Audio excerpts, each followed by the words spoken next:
Hey, it's Pam from Be Healthy, Be Happy Wellness. Sorry about the delay in going live. I was having some technical difficulties. That's kind of been the story of my week. But today we're going to talk a little bit about kickstarting exercise. And last week we talked about having fun, and so I want you to grab your worksheet. If you don't have it, I'll put the link below so you can download it. And we're just going to answer a couple questions about exercise. Hopefully you read the blog post from Monday and have been tracking your exercise this week, and maybe you've even gotten a workout in. If you haven't, that's okay. I want you to continue to track your exercise because that's really can be a key to being successful and working out consistently. So the first thing we're going to talk about is, why do you want to exercise? Are you wanting to lose a little weight? Are you wanting to feel healthier, feel better, have more energy? So it's most important to figure out why you're doing it. If you don't have a valid reason, it can be really hard to be consistent. So just knowing why you're doing what you're doing, and when it's time to go do a workout, you're like, oh, I don't feel like doing this. You can just remind yourself as to why you're doing this, why you're making this effort.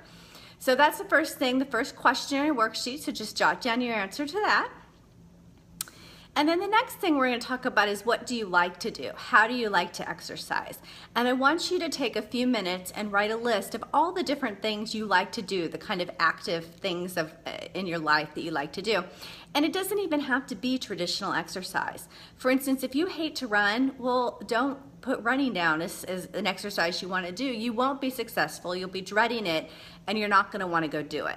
So try and think of things you do like to do. Maybe you like to ride a bike. Maybe you like to take classes and interact with other people. Maybe you like to, I don't know, swim, or whatever it is you enjoy doing. For me, it's hiking. I really like to take a walk on a trail with my dog. So I make sure, and there's a couple trails near our house, and we make sure and go do that a couple times a week. So to me, that's not exercise, that's something I look forward to. It's fun. So if you can think of a few things that are active that you like to do, that can certainly make working out a little better. And finally, I want you to think about, how are you going to track your exercise? There's a variety of ways to do this, but it is super, and that's why I had you do it last week and this week, is to track, because it's super important to track what you're doing. If you're paying attention to how often you're working out, you're more likely to do it. For me, I use a little Fitbit that I keep in my pocket.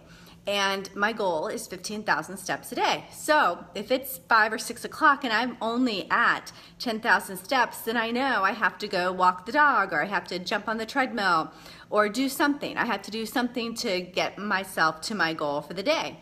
And there's a day here or there where I might miss it, but I try to make sure I meet that goal at least most 5 to 6 days every week.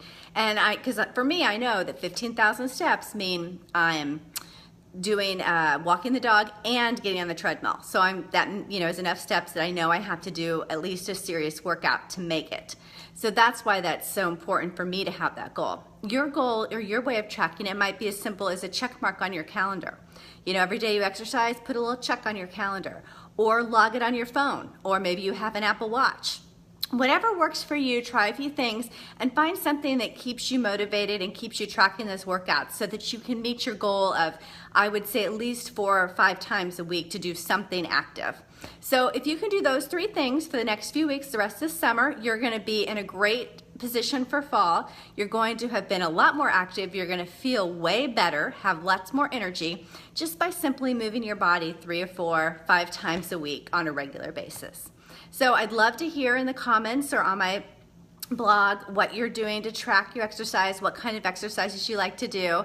And that can change up. Like, what's fun to do now? Swimming outside might be fun now, but you might dread that in the winter. And that's okay. It's okay to switch it up. In fact, it's good for your body to switch up what you're doing. So for now, find some things you like, figure out how you're going to track it. Oh, and then finally, how are you going to reward yourself? If you are consistent with your exercise, that's kind of the third question on the worksheet. How will you reward yourself?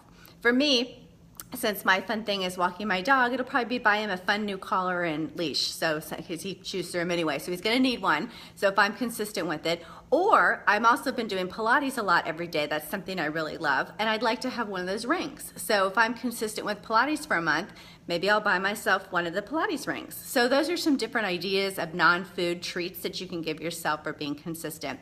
Set yourself a goal, track it, and then when you meet it, reward yourself. So that's how we're going to kickstart exercise this summer. Next week we'll talk about food, so be ready for that. There'll be a new blog post Monday, and then we'll do a Facebook Live on Thursday. I'm going to try for 1 o'clock, but it might be a little off. I'm on vacation, so who knows where I'll be or what I'll be doing at 1 o'clock, but I'll do my best. Now I do want to talk a little bit more about Purification. This is our oil of the month, and it's a great one for exercising because it helps get rid of odors. And when you're exercising, you get sweaty, your equipment gets sweaty, it can be kind of gross. So today I've got this little glass bottle, and you can see it's pretty small, like the size of my hand, and I have tiny hands. What I do for this is I'll put a couple drops of Purification in the glass bottle. I'll put just maybe a tablespoon of vinegar, fill the rest up with water, and then it's got a little lid, so you just twist it on, shake it up, and then this little spray bottle is perfect for stinky exercise stuff. Like for instance, my son plays soccer, so when he comes in, the shin guards, any of you have kids who play soccer, you know how stinky those shin guards are. Just a couple little spritzes on the shin guards and rinse it off, and the odor will go away, or at least it'll smell like Purification instead of sweat. So much better smell. You could use this to like inside of your hiking shoes or your dog's collar if it gets stinky. Just don't do it on your dog. Take it off, spray it, wash it off, and it'll be fine. I don't want you to spray it directly on your dogs. I don't think there's any bad oils in this for dogs, but just to be safe, let's not do that. So that's a great way. Any type of weightlifting. I showed you a yoga mat spray a few weeks ago, but you could use this too if you wanted to. So a great way to use Purification to help freshen up all that nasty, sweaty stuff from our exercise. So this week we're gonna exercise, use our Purification. Next week we're gonna talk food, and I've got another fun use for Purification too. So have a wonderful week, and I look forward to chatting about food next week. Thanks.